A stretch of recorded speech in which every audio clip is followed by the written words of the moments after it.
E aí pessoal, tudo bem? Sejam bem-vindos. Eu tô aqui nesse vídeo para responder alguns dos comentários que foram feitos a respeito do último vídeo lá que eu fiz sobre o comunismo. O que acontece? Muitas pessoas gostaram, muitas elogiaram, muitas disseram, é muito importante, Lucas, trazer esse tema de política para os membros da igreja nessa época de eleições, mas alguns comentários eu acho que precisa de resposta, né? Porque uma das pessoas disse lá, eu não sinto espírito, eu gosto dos seus vídeos, mas esse vídeo eu não senti o espírito, não gostei. Outros disseram, Lucas, por que você fez esse vídeo agora, na época das eleições, né? Outros disseram assim, tá querendo fazer os membros da igreja votarem em determinado partido ou apoiarem determinado candidato. Ou eles dizem que as citações que você usou são de profetas antigos, nossos profetas modernos não têm falado sobre isso, então por que você está postando vídeo a esse respeito?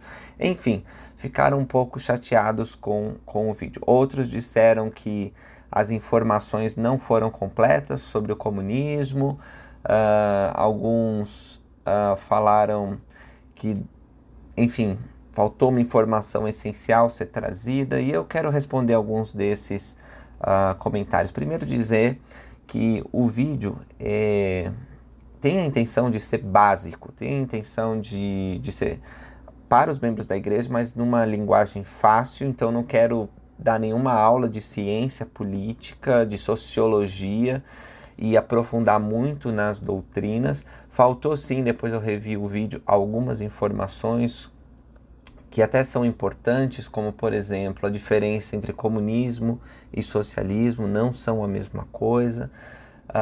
E aí, por isso que até que eu estou fazendo esse vídeo. A primeira coisa que eu quero esclarecer sobre isso é que nem todo mundo que se diz de esquerda é comunista. E a gente tem que tomar cuidado quando a gente rotula as pessoas direita, você é de direita, você é de esquerda, e até rotulamos a nós mesmos, né? Eu sou de centro, eu sou de direita, eu sou de esquerda, porque o que esse rótulo, essa classificação traz, às vezes são coisas que nós não queremos estar associados, que nós não acreditamos de forma nenhuma. Então, deixa eu explicar para vocês bem rápido, também de forma bem didática, essa ideia de direita e esquerda. Vocês até usam essas palavras e, infelizmente, alguns de nós nem entendem o que significa, né?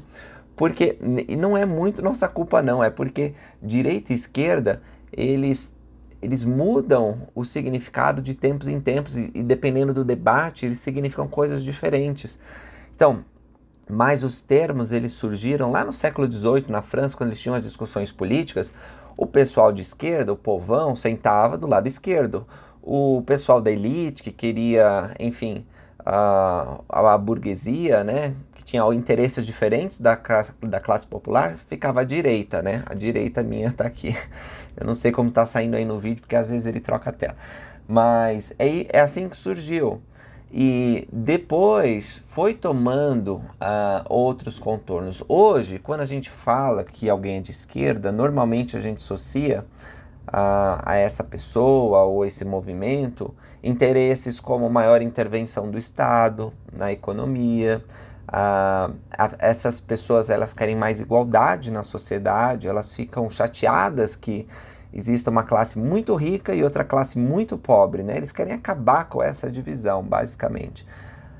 Quando a gente fala que alguém é de direita, a gente quer menos intervenção do Estado. A gente não quer que o Estado se meta na economia. Mas veja, não é porque uma pessoa de esquerda, que se diz de esquerda, quer maior intervenção do Estado, quer mais igualdade, que ela é automaticamente comunista.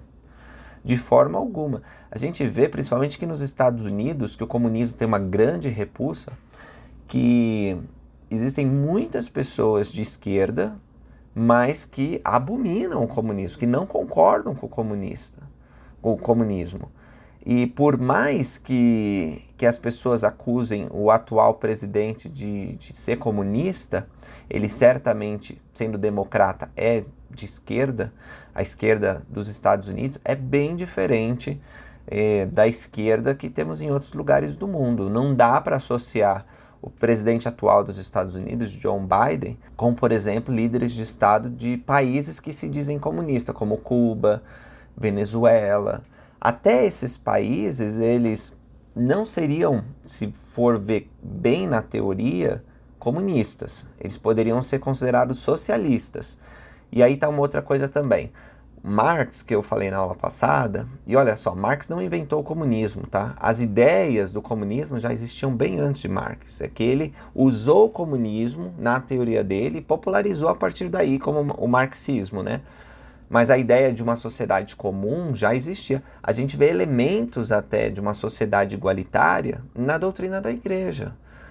Claro que o comunismo não tem relação, a não ser superficial, com ordem unida, lei da consagração, né? Mas a gente vê esses elementos e a gente tem que tomar cuidado para não confundir as duas coisas. Lembra que o plano de Lúcifer era tornar todo mundo igual, tirando o privilégio do arbítrio e do nosso progresso eterno.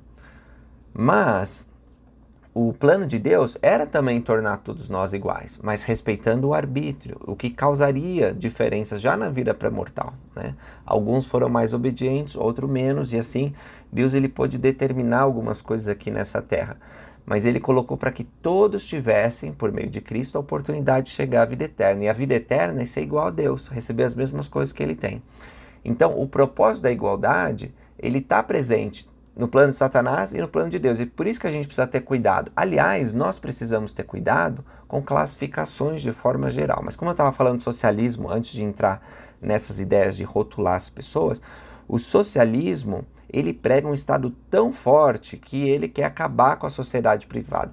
O socialismo seria uma transição, né? Onde o Estado ia dominar, ia regulamentar as coisas e ia fazer essa distribuição igualitária, para que então ele deixasse de existir. O comunismo e o anarquismo, eles têm semelhanças, mas a forma de chegar ao resultado que eles pretendem é diferente. Mas enfim, eu não vou entrar nisso agora. Eu estou vendo que eu tenho pouco tempo para gravar vídeos, porque eu estou para começar o meu mestrado. E eu quero trazer informações mais práticas e mais importantes. Minha ideia era fazer aulas teóricas. Eu comecei, até vocês viram, falei sobre a teoria da formação do Estado com os contratualistas. Quero falar ainda, fazer um vídeo da Constituição Americana, que acho muito importante isso, porque o Elder Oaks falou numa conferência geral recente e tem muito a ver com as liberdades individuais e direitos que todos nós defendemos, que devemos defender como membros da igreja. Mas o que eu quero trazer nesse vídeo bem rápido para vocês é que a gente não pode julgar uma pessoa simplesmente porque ela se diz de direita ou de esquerda. E nós temos que tomar cuidado ao usar esses títulos também. Eu quero colocar um trecho do devocional do presidente Russell M. Nelson, nosso profeta. É a palavra mais atual que ele falou para a igreja. É a mais recente. Prestem atenção no que ele fala, pensando nesses títulos, que às vezes você se identifica, eu sou de direita, eu sou de esquerda, eu sou socialista, eu sou comunista, eu sou centro. Pensa nessas coisas enquanto ouve o profeta. Vamos lá. Os rótulos podem ser divertidos e indicar seu apoio a várias coisas positivas. Muitos rótulos mudarão para vocês com o passar do tempo. E nem todos têm o mesmo valor. Mas, se algum rótulo substituir seus identificadores mais importantes, os resultados podem ser espiritualmente sufocantes. Por exemplo, se eu fosse classificar em ordem de importância as atribuições que poderiam ser aplicadas a mim, eu diria: primeiro, sou um filho de Deus. Sou o filho de Deus. Depois, filho do convênio. Depois, um discípulo de Jesus Cristo e membro dedicado de sua igreja restaurada. A seguir, viriam meus títulos honrosos, como marido e pai, e então, apóstolo do Senhor Jesus Cristo. Todos os outros rótulos que já se aplicaram a mim, como médico, cirurgião, pesquisador, professor, tenente, capitão, PhD, norte-americano e assim por diante, ficariam em algum lugar menos importante na lista. Agora, vamos fazer essa pergunta a vocês. Quem são vocês? Em essência, vocês são filhos de Deus. Segundo, como membros da igreja, vocês são filhos do convênio. E terceiro, vocês são discípulos de Jesus Cristo. Hoje imploro a vocês que não substituam esses três identificadores primordiais e imutáveis por quaisquer outro, porque isso pode impedir seu progresso ou classificá-los em um estereótipo que poderia impedir sua progressão eterna. Por exemplo, se vocês se identificam principalmente como um norte-americano, aqueles que não são norte-americanos podem pensar: eu sei tudo o que há para saber sobre vocês, e atribuir crenças errôneas a vocês.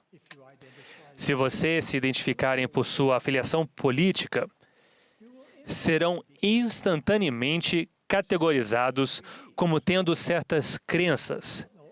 Embora eu não conheça ninguém que acredite em tudo que seu partido político preferido atualmente defenda. Poderíamos continuar repetindo as restrições de vários rótulos que colocamos em nós mesmos ou que outras pessoas nos colocam. Como é trágico quando alguém acredita no rótulo que outra pessoa lhe deu. Imagine o coração partido de uma criança que ouve: você é burro. Identificadores e rótulos têm grande poder. O adversário se alegra com os rótulos porque eles nos dividem e restringem a maneira como pensamos sobre nós mesmos e sobre outras pessoas.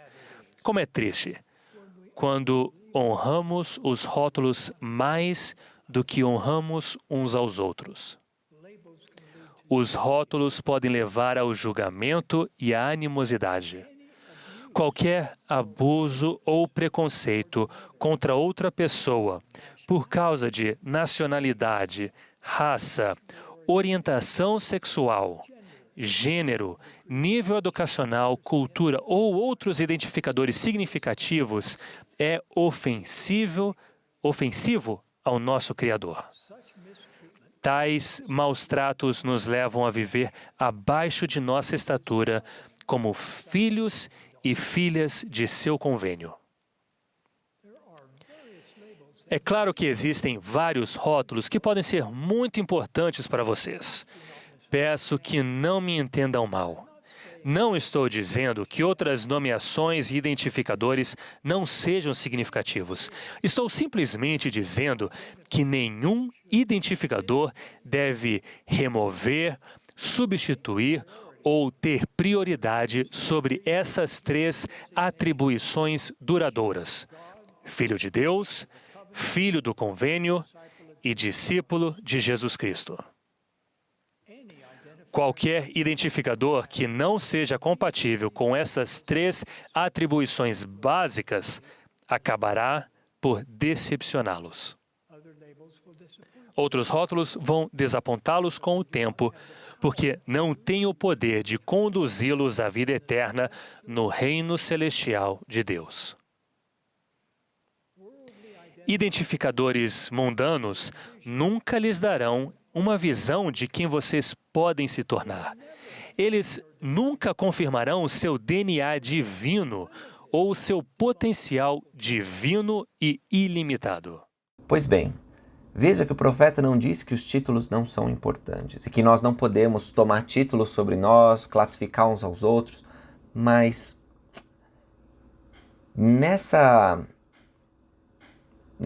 nesse jeito, né, nessa maneira de apontar você nesse espectro político, você é mais tendente à esquerda ou à direita, nós podemos criar divisões que vão fazer com que nós julguemos uns aos outros.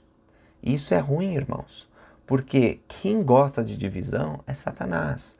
E essas divisões, elas causam contenda, elas causam briga. Então, tomemos muito cuidado com isso. Antes da pessoa ser de direita, de esquerda, ela é filha de Deus. Essa pessoa é nosso irmão ou irmã. E essa pessoa, ela tem que ser convidada a ser membro da Igreja de Jesus Cristo nos últimos dias, sendo um discípulo de Jesus Cristo. Se a gente tiver essa visão, que é a visão correta, essas outras divisões, ser de extrema esquerda, esquerda, centro, centro-direita, direita, extrema-direita, esse espectro político, ele pode ser aplicado em determinadas situações, mas não é aquilo que vai fazer a gente se aproximar, conversar com uma pessoa, debater ideias. E a outra coisa que eu quero falar para vocês é que no nosso debate, e isso se aplica às redes sociais, nós precisamos ser verdadeiros discípulos do Senhor. E nós não podemos usar chacota, apontar o dedo, criticar a pessoa de modo a rebaixá-la, eu infelizmente tem alguns que fizeram convênios sagrados com Deus que usam um palavreado totalmente, E olha, não estou dizendo que vocês não podem ser firmes na sua opinião. Não estou dizendo que os membros da igreja, eles não podem pensar e expressar essas coisas de uma forma assim contundente, com ardor. Mas deve haver uma diferença no modo como nós falamos, como nós escrevemos, como nós reagimos, como nós comentamos. Não porque nós somos melhores, mas porque nós fomos chamados com o santo chamado. Somos membros da Igreja de Jesus Cristo. E não convém, meus irmãos, que nós entremos nesse tipo de debate, que é a contenda que nossos profetas têm advertido. Nós precisamos ser melhor do que isso. Nós precisamos escapar dessa tentação de querer provar o ponto de vista. E alguns, infelizmente, tentam provar o ponto de vista político usando escrituras e citações. Aquelas citações que eu falei sobre o comunismo, elas são verdadeiras, foram proferidas por um profeta de Deus, por profetas, E elas são válidas hoje em dia. Mas eu não posso usar aquelas citações como uma espada para ferir meu irmão. Eu não posso dizer, olha só, você se uniu a um partido de esquerda, olha só o que os profetas falaram de comunismo. Você não é digno de ser membro da igreja porque você é de esquerda. Nossa, que absurdo. O presidente Oaks disse que todas as pessoas, independente do partido, podem ser membros da igreja. O que mais os santos dos últimos dias fiéis devem fazer? Precisamos orar ao Senhor para que Ele guie e abençoe todas as nações e seus líderes. Isso faz parte de nossa regra de fé. O fato de nos sujeitarmos aos presidentes ou governantes, evidentemente, não nos impede de nos opor a determinadas leis ou políticas. Exige, sem dúvida, que exerçamos nossa influência de modo civil e pacífico, dentro da estrutura de nossa respectiva Constituição e das leis aplicáveis. Nas questões controversas, devemos buscar a moderação e a união. Há outros deveres que fazem parte de defendermos a Constituição inspirada. Devemos aprender e defender princípios inspirados da Constituição. Devemos procurar e apoiar pessoas sábias e boas que vão apoiar esses princípios em suas ações públicas. Devemos ser cidadãos bem informados, ativos em fazer com que nossa influência seja sentida nas questões cívicas. Nos Estados Unidos e em outras democracias, a influência política é exercida pela candidatura a um cargo, o que incentivamos pelo voto, pelo apoio financeiro, pela filiação e pelo serviço em partidos políticos e pela comunicação contínua com políticos, partidos e candidatos. Para funcionar bem, uma democracia precisa de tudo isso, mas um cidadão consciente não precisa suprir todas essas coisas. Há muitas questões políticas e nenhum partido, plataforma ou candidato individual pode satisfazer todas as preferências pessoais. Cada cidadão precisa, portanto, decidir, em qualquer momento específico, quais questões são mais importantes para ele. Os membros devem, então, buscar inspiração sobre como exercer sua influência de acordo com suas prioridades individuais. Esse processo não será fácil. Pode ser preciso mudar o apoio a partidos ou escolha de candidatos até de uma eleição para outra. Tais atitudes independentes exigirão algumas vezes que os eleitores apoiem candidatos, partidos ou plataformas políticas cujos demais posicionamentos eles não podem apoiar. Esse é o motivo pelo qual incentivamos nossos membros a não julgar uns aos outros em questões políticas. Jamais devemos afirmar que um santo dos últimos dias fiel não possa pertencer a um determinado partido ou votar em um determinado candidato. Ensinamos princípios corretos e deixamos que nossos membros escolham como priorizar e aplicar esses princípios às questões apresentadas de tempos em tempos. Também insistimos e pedimos que nossos líderes locais insistam que as escolhas e filiações políticas não sejam tema de ensinamentos ou defesa de causa em nenhuma de nossas reuniões da igreja. A Igreja de Jesus Cristo dos Santos dos últimos dias vai, evidentemente, exercer seu direito de endossar ou de se opor a propostas legislativas específicas que cremos impactarão o livre exercício da religião ou aos interesses essenciais das organizações da igreja. Há membros da igreja em todos os partidos. Aqui há republicanos, há democratas, né? Ou seja, de esquerda e direita. No Brasil há pessoas que são mais ligadas ao presidente atual do Brasil, Jair Messias Bolsonaro, e outras que são ligadas mais a partidos de esquerda, ao concorrente, o Luiz Inácio Lula da Silva, ex-presidente da República.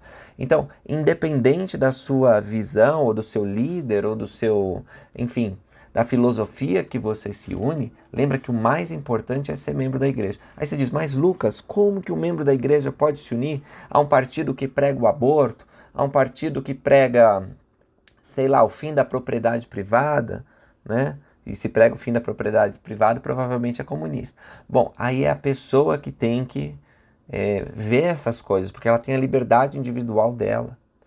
Mas, no meu modo de ver, nós não devemos nos unir a ideias, filosofias, partidos que vão contra os princípios do Evangelho.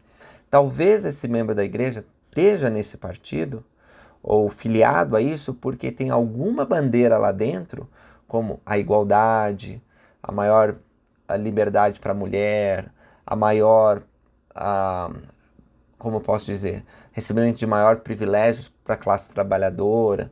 Enfim, tem algumas pautas que outros partidos que se dizem de direita não defendem. Então ela falou, não, eu preciso defender isso, e é esse partido que faz isso, né? Porque no Brasil não existe candidato sem partido. Embora o Pacto de São José da Costa Rica, que foi assinado e ratificado, né, no Brasil, entrou na legislação brasileira, ele não tem aplicação nessa parte, né? Nossa Constituição, ela diz da necessidade de um partido, então ficou uma norma infraconstitucional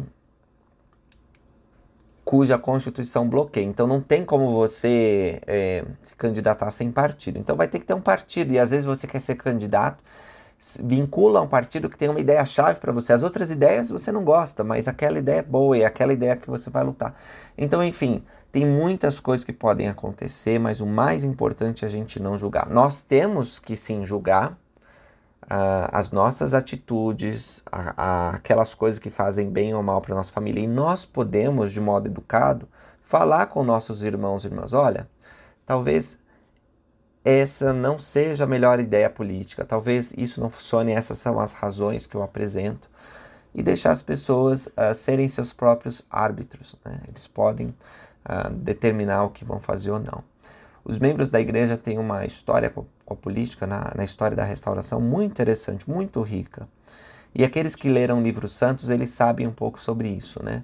O profeta Joseph Smith, ele pleiteou a causa dos santos que tinham sido expulsos de lugar em lugar ao presidente. Ele teve uma reunião, uma audiência com o presidente dos Estados Unidos. Não adiantou. Nenhum dos candidatos à presidência dos Estados Unidos, que estava chegando a eleição, apresentaram uma proposta adequada para os santos, para reparar as injúrias e para impedir novas perseguições. Então Joseph disse, eu vou ter que sair candidato. E ele foi o candidato, mas infelizmente ele foi assassinado antes das eleições. Se ele tinha chance de ganhar ou não, É uma questão que a gente assim, alguns historiadores dizem que ele não teria a chance de ganhar, outros dizem que ele não teria a chance, mas os assuntos que ele trouxe, o debate que ele trouxe foram importantes, mesmo na curta campanha que ele teve. Outros disseram que ele teria chance. A gente não tem como saber, né? Foi assassinado. Mas é só para mostrar para vocês que a igreja ela tem uma relação com política e é esse um dos motivos porque eu trago também esse assunto no canal Videira Verdadeira, que é, né, sobre o evangelho. É porque nós precisamos nos politizar, nós precisamos aprender sobre política e aplicar os conceitos. Tomemos muito cuidado com os rótulos. A mensagem do profeta foi tão certeira e tão boa e às vezes eu acho que a gente não está dando muita atenção ao que os nossos profetas estão falando. Existe um motivo pelo que o presidente Nelson trouxe isso. Ele poderia ter falado de muitos assuntos. Existem muitas coisas que nós precisamos ouvir em nossos dias. E por que será que o Senhor inspirou o profeta para falar isso? Certamente porque é aquilo que mais precisamos ouvir, aquilo que mais precisamos atentar. Então vou deixar o link aí na referência do discurso do presidente Nelson. Espero que vocês possam ouvir e rever ações, rever coisas e agir melhor nessas eleições.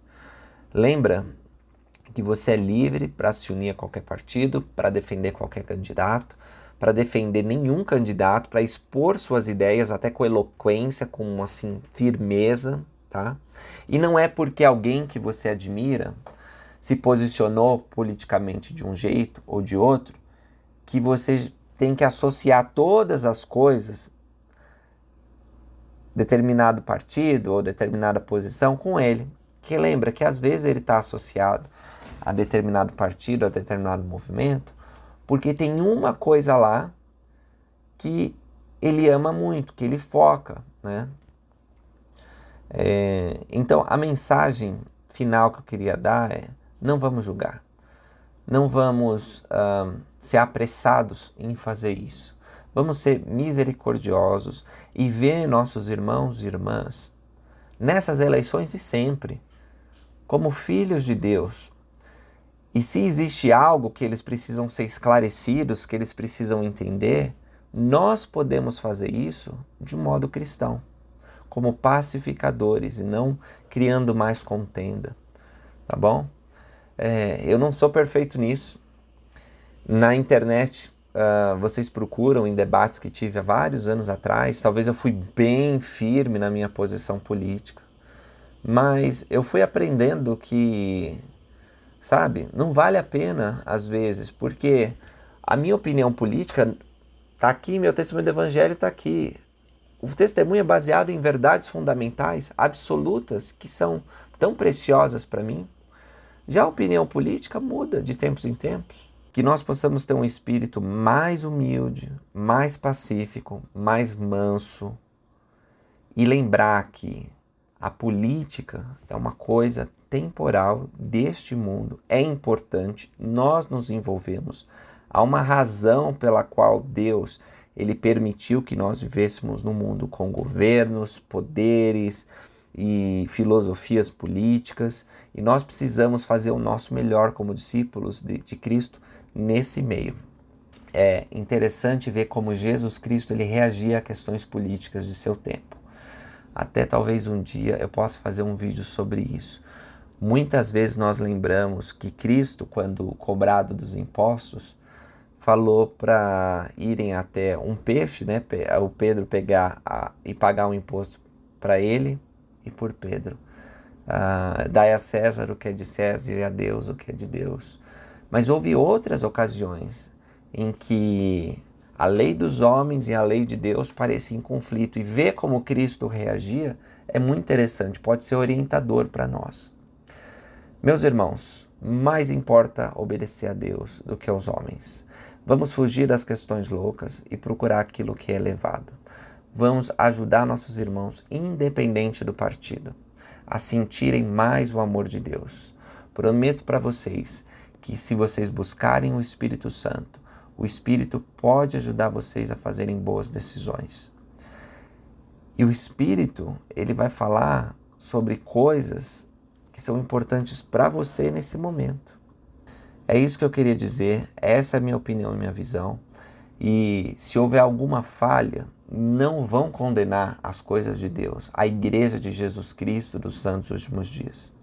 Os profetas e apóstolos, eles têm se manifestado sobre muitos assuntos e nós precisamos ficar atentos a eles, porque eles dão a prioridade do Senhor para os nossos dias. E uma das coisas que o profeta falou foi aquele trecho que eu coloquei para vocês, de não nos envolvermos em contendas e de não julgarmos uns aos outros. Beleza? Obrigado por assistirem. Até a próxima.